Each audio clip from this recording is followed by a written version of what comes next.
All your plants need a home, and today I'll be showing you how I made this one from a 3D printed prototype to a stone granite effect orchid pot. If you would prefer to watch this video without any commentary, I will leave a link in the description box below. So I started by creating a design and shape for my orchid pot, and then I got my dad to help me sketch it out and put it through the 3D printer to print out the prototype. The prototype is what I'm going to be using to create a silicone mould. If you're using clay, you'll be casting in a different process, and instead of making a silicone mould, you need a water wicking material like plaster to draw out the moisture to make your pot for ceramics. We also 3D printed a form where the prototype just slots into, so it would be really easy to pour this silicone that I'm now mixing up together, which means I can reduce the amount of silicone I use as it is very expensive, and it makes the whole process a lot easier, a lot less messy as well. I've been making silicone molds for a long time now, and about 2 years ago I was given this vacuum chamber for Christmas. And it's one of the best things if you are making any silicone mold, is to get all those air bubbles out and to make it smooth as possible so that it has less chance of breaking when you're taking out your final piece. Molds that I did create using silicone before I got the vacuum chamber did work, but they didn't last long at all. They had a very low lifespan, and for the amount that you're spending on silicone, you really want to invest in something as simple as a vacuum chamber that you can use for many other things as well, but it really does improve the finish and quality of your mold. This process is called degassing, and it's taking all the air out of the mixture. The silicone that I'm using is Shaw A15, which means it's really flexible and bendy and great for making molds like I do. I use the lowest amount of catalyst that I can, so it takes a longer time to set, which means I can work with it for much longer, and I might do 2, even 3 pulls of the air in the vacuum chamber to really get those bubbles out.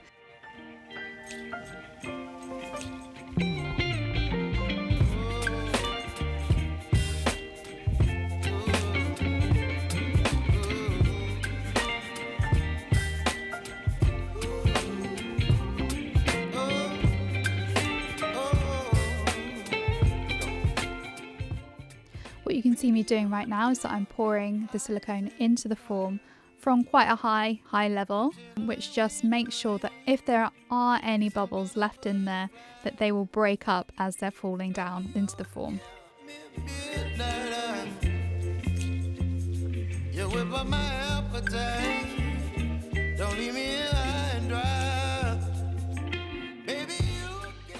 The top bit of this form has a core attached to it, so I've just placed that on top, which means I can use less silicone and it's a lot easier to get pots out of, and then we wait for it to set. I do use a silicone lubricant on the form before I pour in the silicone liquid, which helps it peel off, but it still doesn't make it any easier, and it took me quite a while to get this one out the form. This part is the hardest part, definitely, taking off the form. It also helps a lot if you can get a second person to help you pull and push the sides apart, because it really does get stuck on tight, and silicone will go anywhere that there is a gap.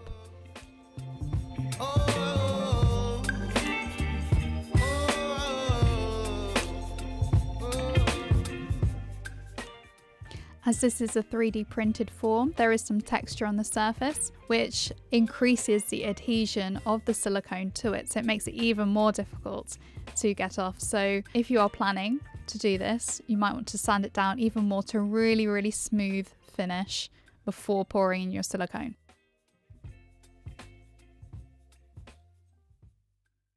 And you can see right now the core is that centerpiece in the middle.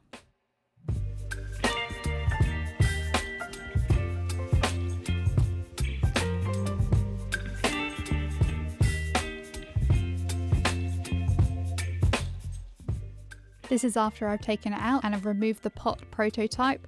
I did have to cut some zigzags down the sides to make it easier for me to remove, because the massive part, the large part of the top of the pot is not going to fit through that tiny hole. One tip I do have if you're making a seam in your mold is to either cut in a zigzag, or if you want to cut a straight line, you end it with a U shape where the end turns in up on itself and creates almost like a hook, so that when you do keep removing things from the mold, it's not going to split all the way down in the direction that you're pulling. One of the best things for cleanup is just to leave it and then peel everything away at the end. And then you can mix your substance you're going to pour into it. That could be concrete, cement, plaster if you're making more prototypes or a design element isn't quite right. Once it is finished drying in the silicone mold, I pull off the silicone. This was actually pretty easy to do because I do spray the lubrication on the silicone mold as well, and then I acid wash it and add cork to the underneath so that it doesn't scratch any surfaces.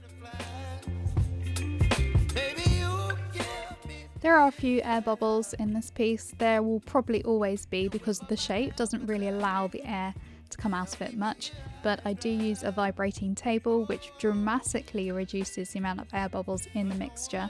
Any large air bubbles, I just make another little bit of batch of Jesmonite and I fill in the holes. If you are in the UK and you would like to buy one of these pots, I've left the link in the description down below.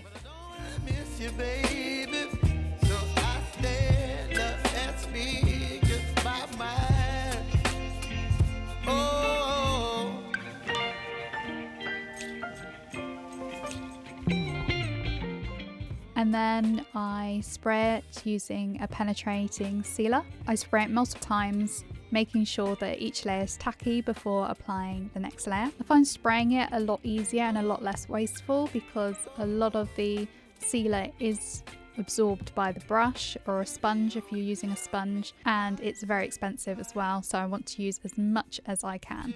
And here is the final pot after the acid wash. You can see the speckles really popping out now, and I love how the logo makes a nice feature for the design of the pot but isn't overbearing. So subscribe if you want to see more videos like this one. If you have any questions or would like to see another different designed pot, let me know down in the comment section below. And this next video I'm putting up on your screen is one that I also think you will love. Happy planting, and I'll see you whenever!